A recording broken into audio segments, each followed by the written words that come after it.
तो यहाँ पे हम बात करने वाले हैं ये कि हमारा जो स्टेट्स ऑफ मैटर्स है, मैटर,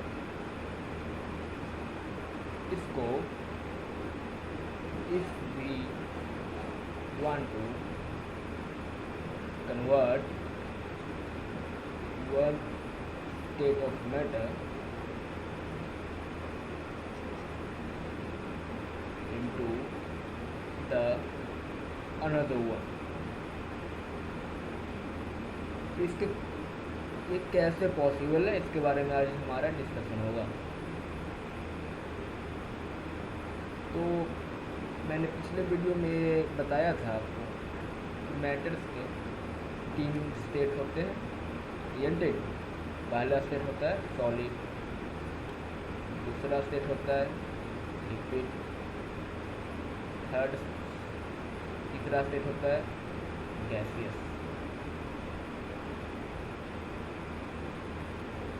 तो हम पहले ये डिस्कस कर लेते हैं कि हमारा सॉलिड से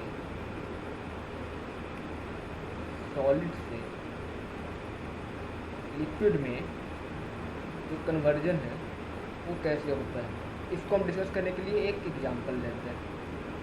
एग्जांपल है यहाँ पे सॉलिड का हमारा आइस। ये जो आइस है ये आप लोगों ने पहले पढ़ रखा होगा। आइस का क्यूबिक फॉर्म होता है और स्नो का फ्रैक्टल फॉर्म होता है। इसकी आपको ज़रूरत नहीं है, आपको बस इससे लेना देना है अभी के स्कोप में, तो बाद में इनको पढ़ाया जाएगा आगे के हायर क्लास में, जहाँ इंस्टीट्यूट में आप जाओगे। तो पहली बात, ये जो आइस होती है वो 0 डिग्री सेल्सियस तक सॉलिड स्टेट मतलब आइस स्टेट में एग्जिस्ट करती है। 0 पे भी ये आइसिंग के स्टेट में एग्जिस्ट करती है। यहाँ पे जो वाटर है ना, यहाँ पे आइस और लिक्विड दोनों को एग्जिस्ट कर सकते हैं, समझ लो बात। तो आइस को अगर हमें लिक्विड में कन्वर्ट करना है तो हमें इसको प्रोवाइड करना होता है हीट। उस हीट को हमने नेम कर दिया है, बस इसका नेमिंग है लेटेंट हीट ऑफ फ्यूजन। मतलब जो ये आइस है ये पिघल के लिक्विड बन जाए, इतनी हीट हमें प्रोवाइड करनी पड़ती है। तो सिर्फ ऐसा नहीं हुआ कि आपका अगर -20 डिग्री सेल्सियस पे आइस है उसको आप हीट करके 0 डिग्री पे ले आओ तो अपने आप वो लिक्विड में कन्वर्ट हो जाए। This is not possible. आपको यहाँ से क्या करना होगा, फिर इसको latent heat of fusion provide करना होगा जिससे ये फिर लिक्विड में बन जाए। और फिर लिक्विड में तो ये हो गया आपका सॉलिड से लिक्विड का। अब इसी का रिवर्सिबल प्रोसेस है।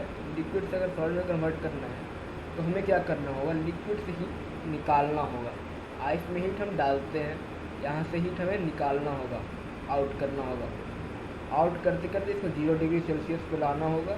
अगर 0 डिग्री सेल्सियस पे लिक्विड आ जाए मतलब वाटर आ जाए तो फिर हमें लेटेंट हीट ऑफ फ्यूजन इससे जो हमने आइस में डाला था सेम वही क्वांटिटी ऑफ हीट उसको हमें रिमूव करना होगा लिक्विड से। तो फिर ये किस में कन्वर्ट हो जाएगा, आइस में कन्वर्ट हो जाएगा। तो ये हमारा था डिस्कशन कैसे हम सॉलिड को लिक्विड में कन्वर्ट करते हैं। एग्जाम्पल लेके हमने देखा इसको आइस का।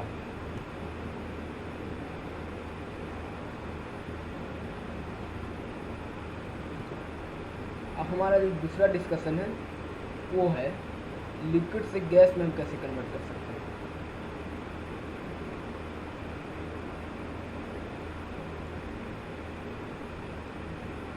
यहाँ पर भी सेम प्रोसेस है। वाटर का एग्जाम्पल लेंगे हम। यहाँ पे क्या होता है कि वाटर का नॉर्मल एटमॉस्फेरिक प्रेशर में जो कि हमारा होता है 1 atm, 1 atm पे जो होता है हमारा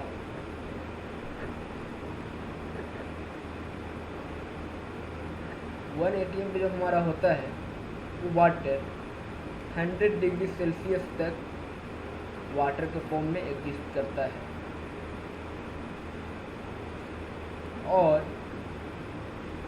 इसको अगर 100 डिग्री सेल्सियस पे हीट करके सिर्फ 100 डिग्री सेल्सियस पे पहुंचा के हम इसे स्टीम में कन्वर्ट नहीं कर सकते। यहाँ पे हमको देना होगा same as in the case of जो हमने सॉलिड देखा, सॉलिड से लिक्विड बनाने का देखा, आइस को वाटर बनाने का, सेम वैसा ही केस यहाँ पे भी है। इसको बोलते हैं लैटेंट हीट ऑफ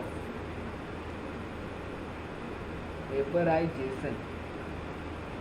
ये हमने यहाँ पे इसको दे दिया, वाटर को दे दिया, 100 डिग्री सेल्सियस तक पहले हीट किया, फिर इसको लैटेंट हीट ऑफ वेपराइजेशन दिया, तो ये हमारा चेंज हो जाएगा स्टीम में।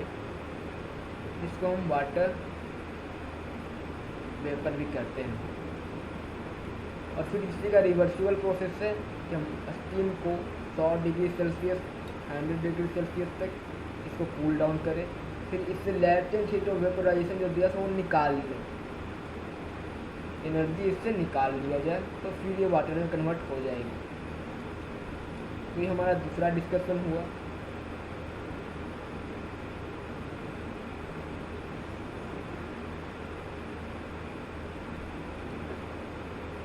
तो आपने ये देखा कि यहाँ से सॉलिड से अगर हम लिक्विड में कन्वर्ट कर सकते हैं, सेम टू सेम तरीके से लिक्विड से हम सॉलिड में भी कन्वर्ट कर सकते हैं।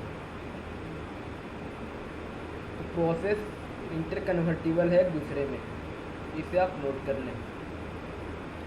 और वही केस यहाँ पे भी है। अगर हम लिक्विड से गैस में कन्वर्ट कर सकते हैं, तो हम गैस से लिक्विड में भी कन्वर्ट कर सकते हैं। तो ये दोनों प्रोसेस जो होते हैं वो इंटरकन्वर्टिबल होते हैं। तो ये था हमारा topic, inter conversion of states of matter into each other. आपने कुछ और भी तरीके पढ़े रखे होंगे जो कि ऐसे होते हैं, लाइक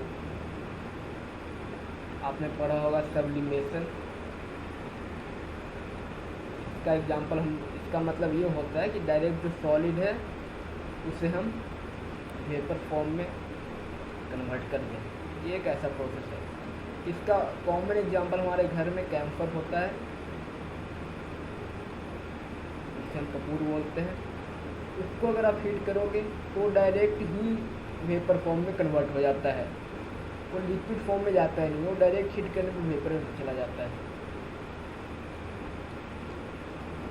और सेम ही एक प्रोसेस हो सकता है सॉलिडिफिकेशन। होने के बहुत सारे ऐसे प्रोसेस एक सेक्शन में यूज करते हैं फिजिकल वर्ल्ड में, बट हम यहाँ पे कुछ ही देख रहे हैं, क्योंकि फिर तो आपके पास गूगल बाबा है ही, उससे आप देख लीजिएगा। बाकी जो हम यहाँ पे देखेंगे वो जो स्टैंडर्ड प्रोसीजर्स हैं वो देखेंगे। वैसे इसका इतना मीन्स सिर्फ आपको एक नॉलेज टाइप की रहनी चाहिए, ज़्यादा इसके डिटेल में तो ही बताया नहीं जा सकता कि इसका काउच क्या होता है, क्योंकि काउच का भी स्कोप नहीं है 11th में क्या 12th में भी काउच का स्कोप नहीं है अभी तक। तो सिर्फ नॉलेज रखनी जरूरी है, कहीं पूछ दी जाए तो ठीक है, नहीं तो फिर भी ठीक है। तो सॉलिडिफिकेशन में होता ये क्या है कि वेपर फॉर्म से डायरेक्ट सॉलिड फॉर्म में कन्वर्जन कर दी जाए, इसे हम सॉलिडिफिकेशन बोल देते हैं।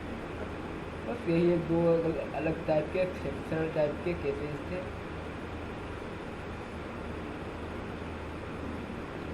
तो हमारा ये डिस्कशन था इंटरकन्वर्जन ऑफ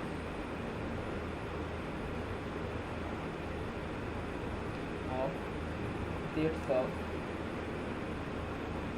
मैटर का, और इससे आगे भी हम टॉपिक देखेंगे in the next video. And thanks for watching, have a nice day.